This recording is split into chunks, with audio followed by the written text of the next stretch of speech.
With me is Honorable Amy Ambala, Special Elect, and also a member of the ICT Committee. Ladies and gentlemen, as members of the Nairobi City County Assembly Energy and ICT Committee, we have invited you today here to shed light on the current state of revenue collection and accountability by the Nairobi County Government. Let us restate that the Sectoral Committee on Energy and ICT is established pursuant to provisions of the Nairobi City County Assembly Standing Orders. Among the committee's function is to investigate and inquire into all matters relating to the assigned departments as they may deem necessary and as may be referred to them by the County Assembly. With the modern finance functions and operations linked to ICT, we find it necessary to extend our inquiries to include systems currently being used by the Nairobi County to manage its revenue collections, reporting, and accounting.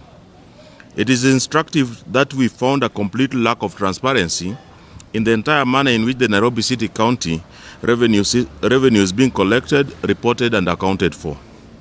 Imagine that now we have so many developments in Nairobi, with the developers paying as much as 2 million shillings, 3 million shillings, 15 million shillings per unit, but it cannot be receipted 3-4 months later because nobody is in control of the revenue system at the Nairobi City County Executive. These collections cannot proceed to documentation, allowing the same because their payments have not been receipted. CEC Finance is helpless, and even the chief officers are helpless. The governor is helpless. The senator is helpless. The people at KRA are helpless. Even directors are not aware of what is happening. I guess this must stop. We highlight this issue at this time because the recent report by the EACC on the opacity of the Nairobi County Revenues collection system coincided with our own inquiry into the whole revenue management program. Just as EACC noted that the use of mysterious revenue collection providers is a possible avenue of loss of public funds, our internal investigations also revealed that the massive irregularity in Nairobi County revenue management revealed the massive irregularity in Nairobi County revenue management. Nairobi has a potential of 135 revenue streams. Almost half of them are not structured.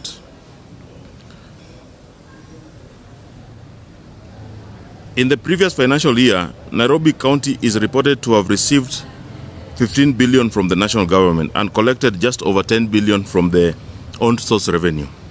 We believe that it is possible for Nairobi County to raise more than this figure, and we are confident that it is even capable of raising as much as 43 billion shillings per year from its own revenue sources. We are casting a deep shadow on the revenue reported because there are some major gaps in the whole program setup. Section 157(1) and 2 of the Public Finance Management Act guides on the receivers and collectors of county revenue, and it states that the county executive member of finance shall in writing designate persons to be responsible for collecting, receiving, and accounting for such government revenue as the county executive committee member for finances may specify in the letters of designation. It also states that a receiver of county government revenue is responsible to the county executive member for finance for ensuring that the revenue for which the receiver is responsible is collected or recovered and is accounted for. Unfortunately, none of the Cs for finance and ICT have even basic user rights to the service known as NRS. We don't know the identity of the owners. They also don't know the identity of the owners or operators or which contract they are operating under. They are clueless about the whereabouts of the server and which code is running on the system. We don't even know how many bank accounts are connected to the system. Even more confounding is that no valid contract exists in which the Nairobi County has appointed Nairobi Revenue System to be its principal collector. As was rightly stated by the EACC, this degree of opaqueness is in the contracting of external suppliers to manage revenue for the county is a recipe for pilferage of public funds. Being the county which contributes the largest share of national GDP at 28%, going by the recent reports by the Kenya National Bureau of Statistics, it is crucial for Nairobi revenue system to be properly. It's crucial for Nairobi County revenue to be properly collected, reported, and accounted for. Yet for now, it is clear from our investigation that the county is punching well below its weight in development, as there is a high degree of revenue leakage. We have noted from research across various county wards, speaking with the people working in the transport, public health, trade, environment, infrastructure sectors, and Nairobi County possibly reports only 10% of total daily collected revenue and collects than 1/3 of the possible income. Indeed, our analysis has shown that Nairobi County has the capability to run its operations without the injection of the national government, and if properly managed, can easily build a fund which can be used to lend other counties or even countries money. The current challenges facing Nairobi County residents, including loss of life due to mismanagement of our health facilities, poor road network, water and sewer infrastructure, coupled with dilapidated physical infrastructure and low quality of residential lives, are the results of a poor revenue management. It is disturbing to note that in the light of the provisions by the various acts of government, both the current and previous CEC finance in the county are not aware of the owners of the current collector and manager of the current revenue system, popularly known as NRS. The entire finance sector and the ICT sectors do not know where the physical servers are. The CEC finance do not have the administrative rights or user rights to the current revenue collection systems. It is not clear how many bank accounts are linked to the revenue collection system.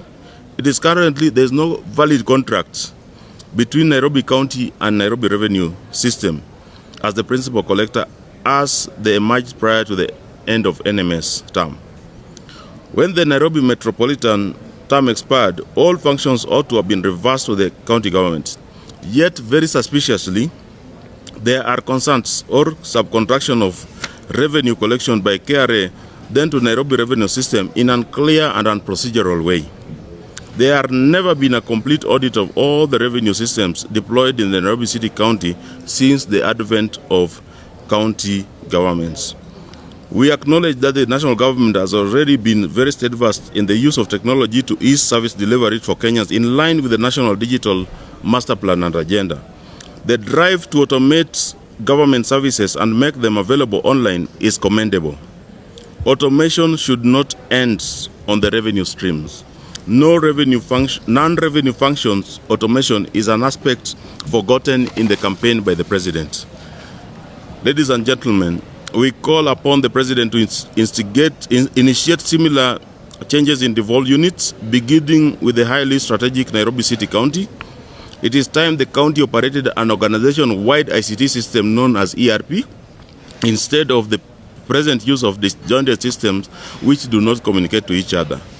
To conclude, we are patriots of this country, and we are patriots of this county, and so we have come forward with this information as a call to action, because we want the best for our countrymen and women. Thank you.